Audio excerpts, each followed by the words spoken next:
Sachin sir, how do you handle? So everyone narrate a story. I'll also narrate a story. Thanks to this hosting for 10, 11 years over a period of time, I've been meeting sir. Just every single time I get so excited when I see you. How do you handle all these people getting so excited from age of 5 to 75? How do you handle it even now? It's a blessing. First of all, I'm here to wish my very dear friend Murli all the very best because Thank you. this movie, this biopic, people need to know what happened in his life. I remember meeting him the first time in 1993. 93. That sounds 93, ages yeah. ago. Yeah. But, you know, we continue to be good friends. Coincidentally, I was in Sri Lanka just last month for UNICEF work. And I messaged Murli that I'm in your beautiful city. Where are you? He says, I'm in India. What are you doing in Sri Lanka? And that's how, you know, I'm here. He spoke to me for the first time about his biopic. And he said, would you be able to come for the event? Said, any time for you. ये इतना humble है, इतना simple है, in spite of achieving so much in life. It's impossible to refuse him. So Thanks. I said, I'm going to be there, and that's the only reason I'm here. Wishing you all the best. Thank you. Thanks a lot. Murli sir, you've always had this smile on your face. You've always been a smiling assassin. You know, the poor fellow is smiling at you and the wicket is out. But generally speaking, you know, your rivalry was legendary, of course. So you had the two gentlemen in that time that were Brian Lara sir and Sachin sir, the two greatest of all time. But you were like that common factor in the middle for everyone. It's almost like, you know, the world was always against you and you put on the TV at 9 o'clock in the morning for the test match, you're bowling. At 4 o'clock in the afternoon, you're still bowling. Even if the rain has gone, you're bowling in the nets. So first, before I ask anything, how were you this machine who was able to bowl forever and ever and keep bowling all these overs? How? Before, first of all, Yes. thank you very much because coming for me and supporting me, and also, you know, because I am also fan of him more than a colleague and a friend, and more the fan of him because you know that what he has done in cricket nobody could do, because it is impossible to generate even another 100 years nobody can come like him, because it's a fact, because I'm not because of saying my friend, because it's a fact, because when someone get 15 years a first class 100, it's impossible. In 16 years 17 years you're getting a test 100, it's also impossible. So you have shown the way of billions of people how to play cricket, how to be humble like him, and I've seen more cricketers. He's the most humble person in Indian cricket. Few words, and with the friends is enjoys, but few words with everyone.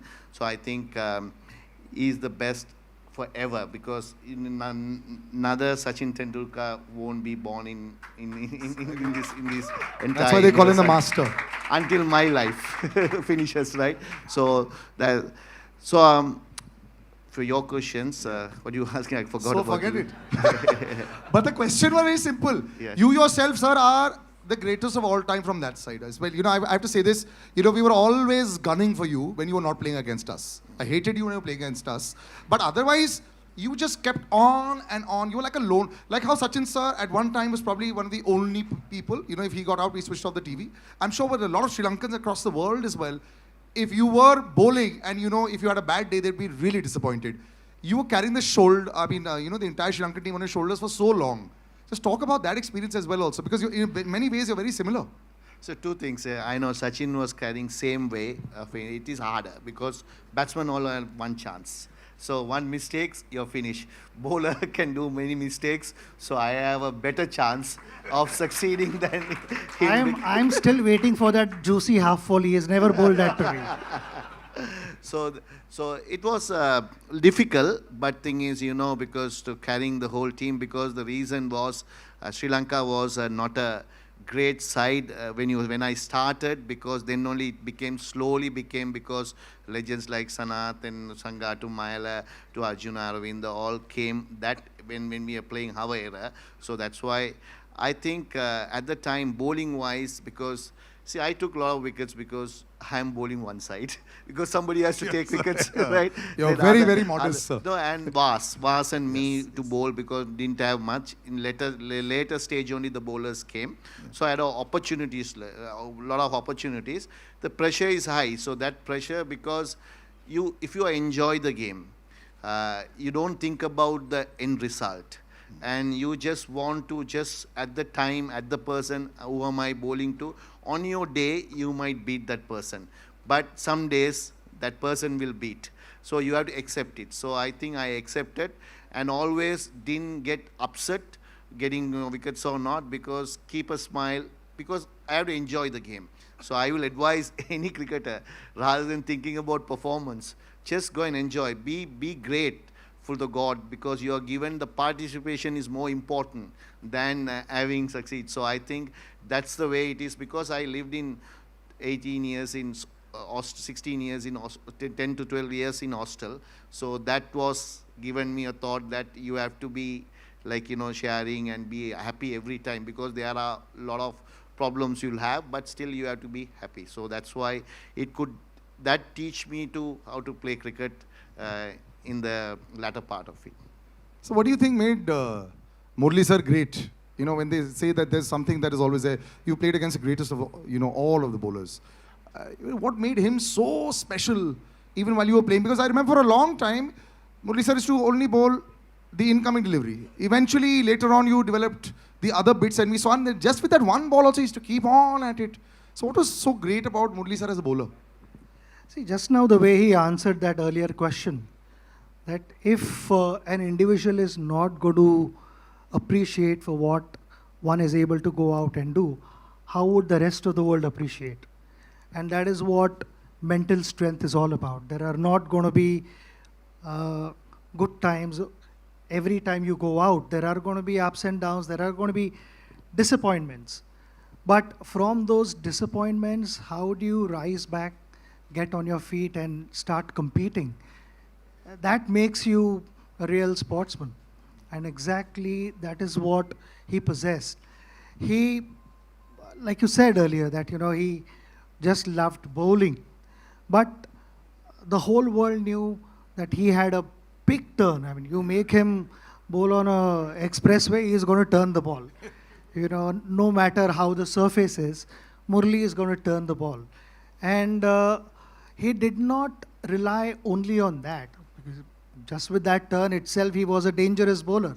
Because in our meetings, we would discuss hours on end how to tackle him, what are the signals to pick, all those things. But he kept reinventing himself. No, so the signals I want to ask you. You said in an interview how you used to read on the hand.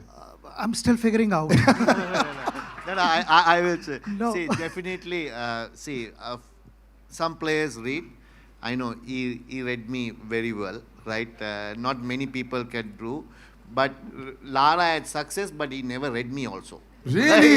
Yeah. Because I don't know what mechanism he did, but he read me, and also few people I know Rahul Dravid is one of the greatest players. Yes. He never read me. Really? I knew that. So Sachin always, him and Sehwag and those players in Gambhir are like the players. Some players read, some players even later, sometimes they play on that. So it's definitely I am saying he read me, few people read me, and even in my team, some people read and some people doesn't, because some are playing ways are different, because legend like him, he watch from the seam of the ball, from the hand itself. Some people doesn't, they do the pitch. Of the pitch. Yes. And that's where he was. Yes. So when, like he said, that very few guys read him. But in that also he wanted to develop more things, and if I'm not mistaken, he developed Dusra in the late 90s. Yes, much later. Yeah. Yes. And the story that I heard through Harbhajan was, इसने दूसरा डालना तो बहुत पहले सीखा था, मगर वो नेट में प्रैक्टिस करे जा रहा था. So for 18 months, he continued practicing Dusra in the nets before he bowled the first ball in international cricket. And that the reason for that was that he should not lose his original strength, the qualities that he possessed, while continuing to bowl well in test cricket. In that, you continue also to develop new things, introduce new things, because you have to, like I said, you continue reinventing yourself. Like how bowler is reading batter's mind, batters are also trying to figure out what the bowler is trying to do. So the combination, and to then plan this, execute, consistently outsmart batters.